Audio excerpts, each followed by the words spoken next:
이름절은 주님의 오심을 기다리는 절기입니다. 인생은 기다림의 연속이고, 기다림은 우리를 성숙하게 만들고 우리로 기도하게 만듭니다.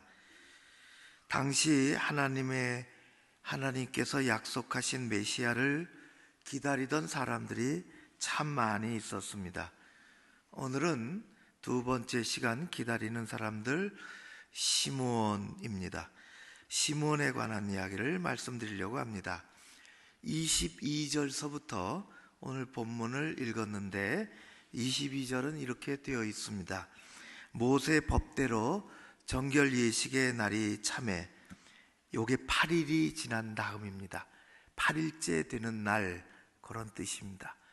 예수님께서 베들레헴 말구에 태어나신 지 꼭 8일이 돼서 구약의 예법에 따라서 부모들이, 요셉과 몸을 푼 마리아가 아기 예수를 안고, 지금은 차를 타고 휙 갈 수 있지만은 그 당시는 그 골짜기에서 예루살렘 성전으로 사람의 걸음으로 걸어서 반나절 되는 그곳으로 올라간 얘기입니다.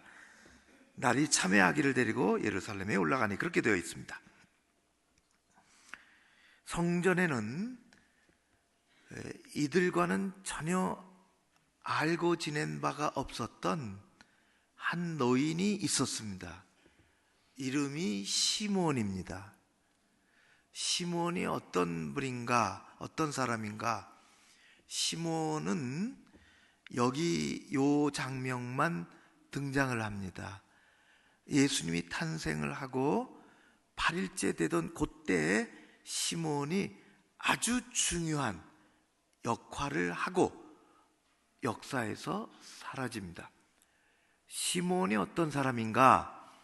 오늘 우리가 성경 읽은 대로 25절, 26절, 27절에 시므온이 어떤 사람인지가 집중적으로 나옵니다. 25절에 다 읽지는 않지만은 뒷부분에 25절 끄트머리에 보면은 이렇게 되어 있습니다. 성령이 그 위에 계시더니, 성령이 임재한 것입니다. 26절에 뒷부분에 그렇습니다. 성령의 지시를 받았더니, 27절에 성령의 감동으로 성전에 들어가매. 시므온은 한마디로 표현하면 성령의 사람이었습니다.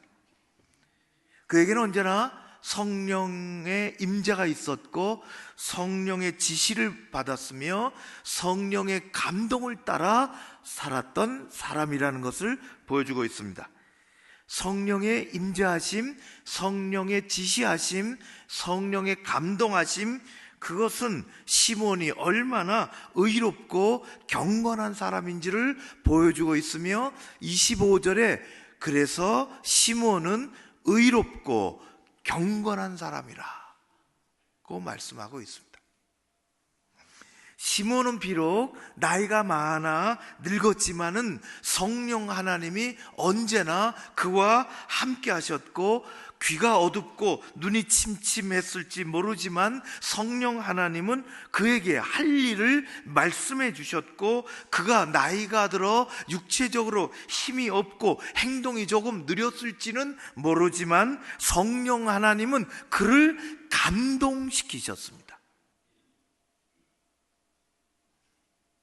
진짜 믿음 있는 사람입니다. 시므온은 성령의 사람이었습니다. 그런 시므온에게 아주 오랫동안, 일생 동안 한 기도와 간절한 소원이 있었으니, 그것이 25절에 이 사람은 의롭고 경건하여 이스라엘의 위로를 기다리는 사람이라 그렇게 되어 있습니다. 그가 평생 기도하고 간절한 소원이 있었는데, 그것은 언제 하나님이 우리를 위로해 주시는가 하는 것이었습니다. 슬프고 고통이 많은 이 백성을 하나님이 언제 위로해 주시는가, 언제 위로해 주시려나, 약속하셨던 메시아 언제 보내주셔서 이렇게 어렵고 힘든 우리의 삶에 눈물을 닦아주시려나 하는 것이 그의 기도요, 그의 소원이었습니다. 누구도 그를 주목하지는 않았지만은 늘 성전에 올라 하나님의 긍휼을 구하며 간절히 기도하며 그렇게 일생을 보낸 것입니다. 하나님, 이 백성을 위로해 주십시오. 부족한 종이 하나님의 위로를 보고 싶습니다. 그런 삶을 살았습니다. 이 땅에 위로가 필요 없는 사람은 한 사람도 없습니다. 예수님이 오시기 훨씬 전에 이스라엘은 다윗과 솔로몬을 지나고 나서 나라가 두 동강이 났습니다. 오늘날 우리나라하고 상황이 거의 똑같아요. 북쪽을 이스라엘이라 그렇게 이름하고 남쪽은 남유다 그렇게 했습니다. 이스라엘은 23명, 20여 명의 왕들이 지나가는 사이에 한 사람도 제대로 된 왕이 없었습니다. 한 사람도. 남쪽은 서너 명 제대로 된 왕이 있었습니다. 하나님을 제대로 섬겼다는 거예요. 그래서 두 나라가 다 멸망했지만은 남쪽 유다는 조금 늦게 하나님이 정신 차리려나 그러다가 망했어요. 먼저 북쪽 이스라엘이 초강대국 아수르에 망했습니다. 아수르가 와서 다 짓밟아버리고 왕족들을 다 데리고 갔어요. 다시 씨를 말리려고 다 데리고 갔어요. 데려갔다는 게 아니라 포로로 잡아갔습니다. 그리고 그 지방에 사마리아와 그 위에 갈릴리 그 지방에는 다 다른 민족들을 끌고 오고 우상들을 끌고 와서 피를 섞어버렸습니다. 영적인 것도 혼탁하게 다 섞어버렸습니다. 다 없어진 거죠. 그리고 이 아수르가 한 500년 이상을 근동을 지배할 그때의 어느 한 구석에 나라가 융성하게 일어났는데 그게 바벨론입니다. 이른바 신바벨론. 바벨론에 잡혀먹었어요. 아수르가 망한 거죠. 그러고 나니까 패권이 바벨론에게 넘어갔습니다. 이 남쪽에 있는 유다 나라는 그래서 소용돌이 치기 시작했습니다. 너무너무 겁이 난 거예요. 그동안에는 버텨왔는데 이제 힘이 없어진 것입니다. 아니나 다를까 한참 후에 바벨론 왕 느부갓네살이라는 사람이 성경에 나오는 인물이죠. 느부갓네살이 쳐들어옵니다. 그래서 성을 포위합니다. 예루살렘 성을. 그때 왕이 나 죽었다 그리고 자기 살려고 굴을 통해서 도망치다가 붙잡혀옵니다. 도망치다가 붙잡혀온 왕을 앞에 세워놓고 10대 되는 두 아들을 불러놓고 두 아들의 목을 칩니다. 아버지 보는 앞에서. 그리고 그 왕의 두 눈을 뽑고 그를 거지 옷을 입히고 착고를 채우고 그리고 질질질 끌어 바벨론으로 수많은 고관 대작들과 함께 끌고 갑니다. 그리고 얼마 있지 않아 나라는 망하게 되었습니다. 포로된 사람들이 그 땅에서 죽지 못해 사는 아주 처량한 신세가 되었습니다. 그들의 마음의 소원은 오직 하나, 언제 내가 살아서 내 고향 그곳으로 돌아갈까? 내 조국으로 돌아갈까? 그것입니다. 그래서 이 사람들이 마음을 붙이지 못하고 늘 눈물로 기도하고 하나님의 위로가, 하나님의 긍휼이 언제 우리에게 올까? 그래서 우리가 언제 이 삶을 면하고 내 사랑하는 조국에 갈까? 그것입니다. 19세기 이탈리아의 작곡가, 이태리 작곡가 주세페 포르투니노 프란체스코 베르디, 되게 발음하기 힘듭니다. 간단하게 베르디,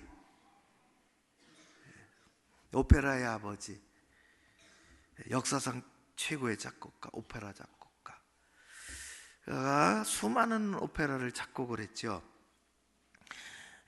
이런저런 얘기, 오페라 얘기를 다 제목을 얘기하면은 그렇구나, 그 다 베르디 겁니다.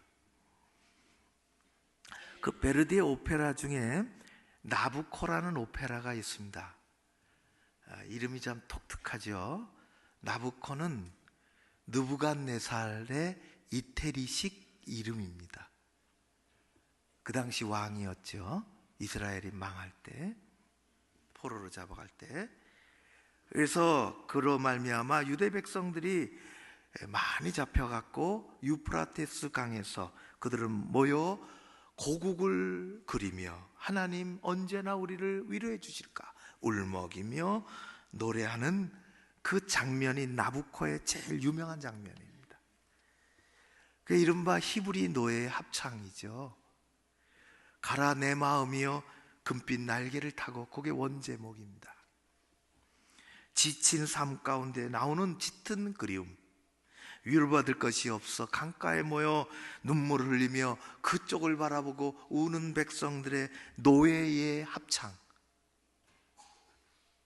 뉴욕 메트로폴리탄 오페라 합창단의 노래가 있습니다.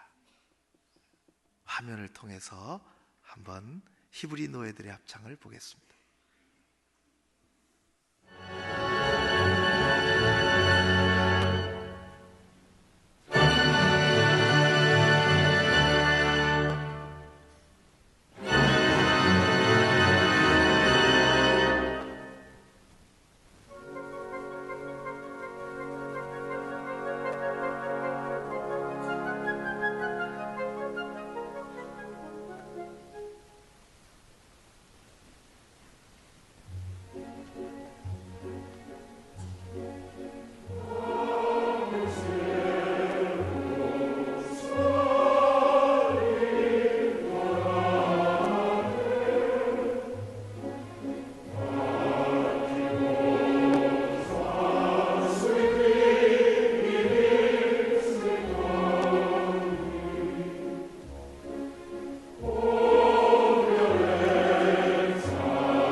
하나님은 그런 백성들을 향하여 이사야의 예언을 통해서 내가 내 백성을 위로한다, 그렇게 말씀하십니다. 하나님은 그때나 지금이나 변함없이 위로의 하나님이십니다. 좋으신 하나님은 우는 자의 눈물을 닦아주시고 어깨가 처진 자의 등을 두드려 주시며 낙심하고 힘들어하는 자를 위로해 주시는 분이십니다. 인간은 강한 것 같지만 연약하고 단단한 것 같지만 깨어지기 쉬운 존재들입니다. 누구나 힘든 일들을 만나고 그래서 위로받고 격려받기를 원합니다. 위로가 필요 없는 사람은 이 세상에 한 사람도 없습니다. 큰 소리치고 대단해 보일지 몰라도 뒤돌아가 보면 다 허전하고 힘들고 위로받고 싶습니다. 어떤 부모는 자녀가 얼마나 속을 썩이는지 다 마찬가지입니다. 다른 사람들에게 말하기가 부끄러울 지경이 있습니다. 누가 그 심정을 헤아리고 위로할 수 있겠습니까? 적절하게 감추고 사는 것입니다. 어떤 사람은, 어떤 분은 어머니가 돌아가셨어요. 아버지가 일찍이 돌아가셔서 어머니가 그 뼈 빠지게 고생을 하고 남매를 키워 자기를 시집 보내고 자녀를 낳고 손주 보시니 얼마나 기뻐하시고 아들 장가 보내고 며느리 보니까 딸같이 또 얻었다고 너무너무 좋아하셨는데 사고로 돌아가셨습니다. 이제 허리를 펴고 손주들 재주 보면서 넉넉한 마음으로 살아가실 수 있을 때가 됐는데 안 계신 어머니를 그리며 딸이 얼마나 눈물을 흘리는지 그 눈물을 닦아줄 사람이 세상에 존재하지 않습니다. 실직의 위기에 있는 가장은 아무도 모르게 뒤돌아서서 우는 것입니다. 모두가 다 위로가 필요한 사람들입니다.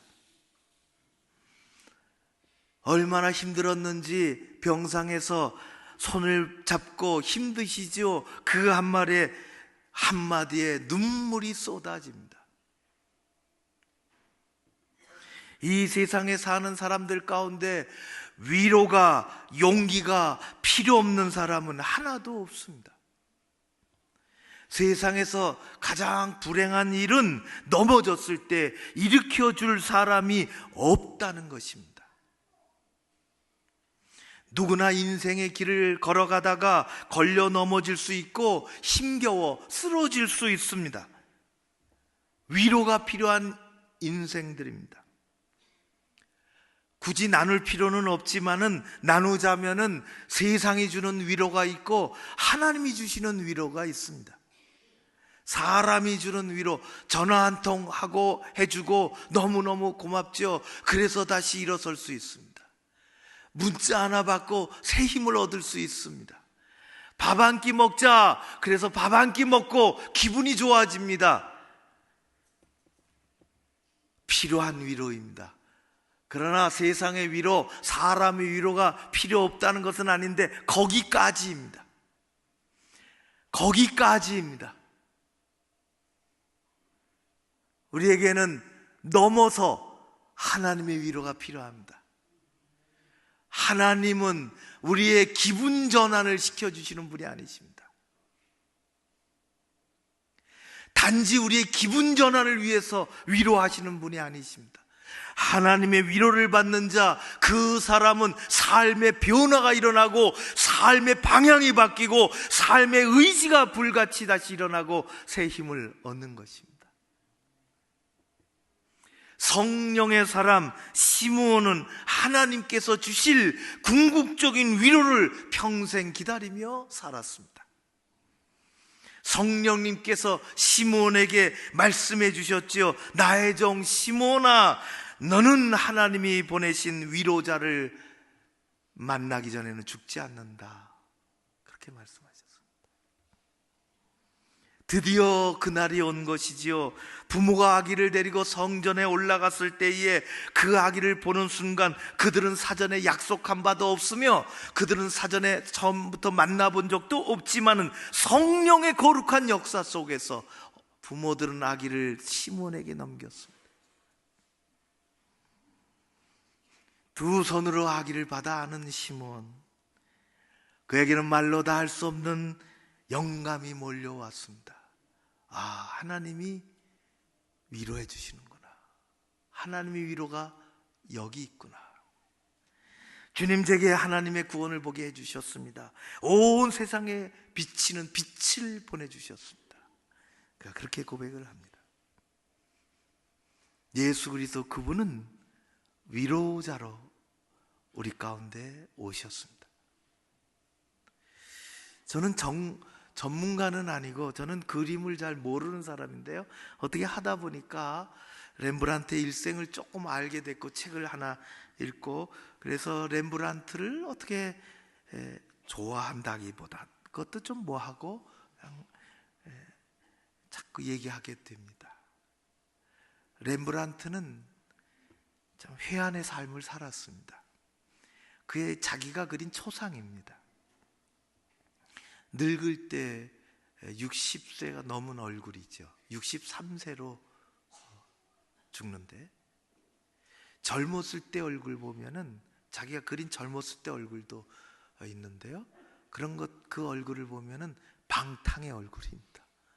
얼마나 방탕하고 살았는지, 얼마나 시련을 많이 겪었는지, 사랑하는 아내가 죽고 아이가 그렇게 사랑하는 딸이 죽고 뭐 이루 말할 수 없는 그런 방탕을 하고, 그러니까 그가 그린, 자기 방탕했을 때 그린 그림은 방탕한 그림이요.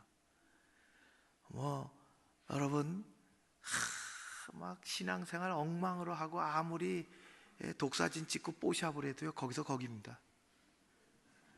딱 보면 은혜가 쭉 많았을 때 하나 찍어 놓는 거예요, 독사진을. 그럼 뽀샵을 안 해도요, 그게 믿음의 얼굴이에요. 그가 1906년에 태어나서요, 1969년에 죽습니다. 1969년에 그가 죽던 해에 마지막 그림을 그리는데, 그것이 시므온의 오늘 말씀의 그림입니다. 제목을 그는 시므온의 노래 그렇게 했습니다. 시므온, 아기를 안고 있는, 하나님이 보내주신 위로자를 안고 있는, 그의 얼굴을 보면 많이 이마에 주름이 파여 있고, 또 얼굴에 이 흰머리가 나 있고, 그의 삶이 매우 힘들었다는 것을 알게 됩니다. 그러나 그는 마침내 하나님의 위로자를 안았습니다. 그리고 지그시 눈을 감고 세상에 줄 수 없는 평안함을 갖고 있습니다. 아마 렘브란트가 늙음하게 예수님을 안고 싶었던 마음이, 위로받고 싶었던 마음이, 하나님을 의지하고 싶었던 마음이 가득해서 그는 미완성의 이 그림을 죽기 전에 마지막 그림으로 그렸습니다. 하나님은 우리를 위로하시려고 예수 그리스도를 보내주셨습니다. 우리도 하나님의 위로를 받기 원합니다. 위로자 예수 그리스도를 우리 마음으로 영접하기를 원합니다. 여러분, 성탄절은 무슨 선물 하나 챙기는 게 성탄절이에요. 미국 무슨 북방 지역 방위사령부가 산타크로스의 궤적을 추적한다고 재미있게 하려고 그러는 거지 뭐. 애들에게 그래도 이야기거리 만들어주는.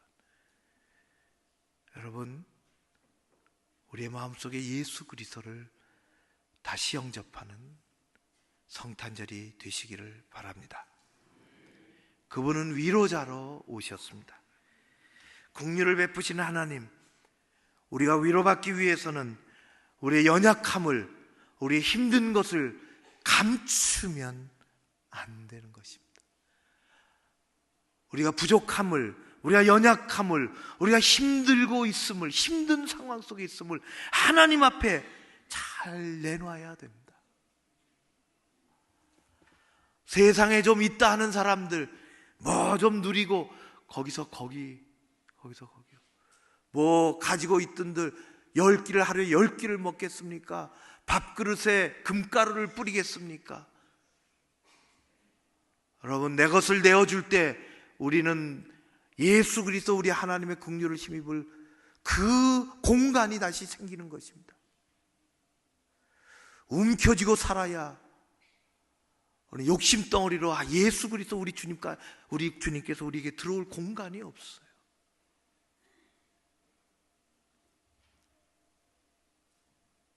우리는 우리가 연약함을 고백하고 예수 그리스도 다시 영접하고 겸손하게 교만을 버리고 살아야 할 줄로 믿습니다. 하나님은 이 어두운 세상에 힘든 삶 가운데 예수 그리스도 외아들 위로자를 우리 가운데 보내주셨습니다. 예수님을 붙잡고 그분을 마음속에 모셔드리고 위로받고 힘을 얻고 살아가는 귀한 백성들 다 되시기를 주의 이름으로 축원합니다. 기도하겠습니다. 고마우신 아버지 하나님, 인생길을 부지런히 걸어가지만 걸어가다 넘어지고 걸려서 쓰러지고 위로자로 예수 그리스도를 이 땅에 보내주신 하나님, 오늘도 주님을 바라보며 나의 연약함을 내놓고 나아가오니 함께하여 주시옵소서. 손을 내밀어 남을 돕고자 하고 나보다 더 어려운 사람들을 생각하고 그런 마음의 빈 곳에 예수 그리스도 영접하오니 오셔서 우리를 새롭게 하시고 우리를 위로하시고 우리의 눈에서 눈물을 닦아주시고 우리에게 살아갈 용기를 다시금 허락하여 주시옵소서. 이 땅 대한민국을 세워 주시옵소서. 예수님 이름으로 기도하옵나이다. 아멘.